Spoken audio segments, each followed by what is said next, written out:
I'm Patricia Rob. I'm from the western part of Providence, and I'm newly in your district, I guess, now. Patricia, thanks for being here. I'm very concerned that you didn't vote for the Amash Amendment, and that instead you have written to the President asking the executive branch to review our surveillance policy. It seems to me that's a little bit like putting the fox in charge of the chicken coop. Democracy requires transparency. By clinging to the claims of secrecy, I'm concerned that you may be undermining what's left of democracy in the United States. I'd like you to comment on that.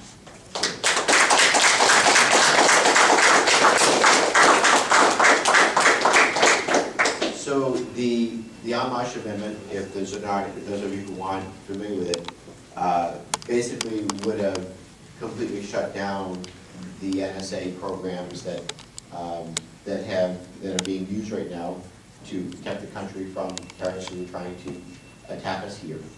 And although I believe that constant review and debate about these types of programs that do keep us safe are important, I don't think that 15 minutes of debate is sufficient to assess how the program should be adjusted or fine-tuned in order to make sure that things are running effectively, but at the same time we're protecting privacy and civil liberties. So you're right, I did vote against the Amash Amendment, but I did support the Pompeo-Nugent Amendment, restating that privacy and civil liberties have to be protected, and that we can't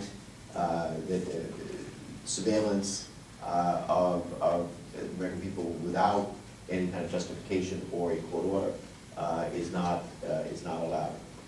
So what I would say is this: prior to 9/11, our law enforcement and intelligence community was criticized for not accurately being able to protect, being able to connect the dots and know what the terrorists were doing.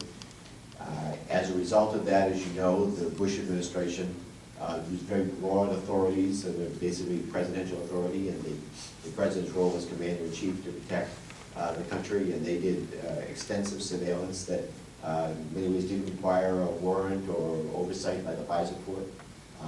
And I was one of the people that were very critical of that, but also recognizing that something had to be done to have a better balance and achieving surveillance where it was necessary, but also done so with both executive, legislative, and judicial oversight. That's when the Patriot Act was developed, and made sure that there were proper protections put in place so that we did have, for example, court oversight and required court orders if there was any surveillance that was carried out that required court involvement, court oversight, and congressional oversight as well. So there are the world in which we live right now, that it would be naive to think that or to believe that there aren't people that are dedicated toward attacking the American people, attacking us here on our own soil or our interests overseas. And so the question is, and I invite you to give your comment as to how we should properly tailor these programs in such a way, because I'll be involved as a member of both the House Armed Services Committee and the House Intelligence Committee. I'll be involved with properly tailoring these programs and where it's appropriate to narrow their scope. I'll be involved in helping to craft both the legislation and either voting for or opposing amendments that will be brought up that are going to fine-tune these programs. And I welcome your input. But I don't believe in that the right step would be to just completely shut everything down while the bad guys are still, plotting and planning against us here at home.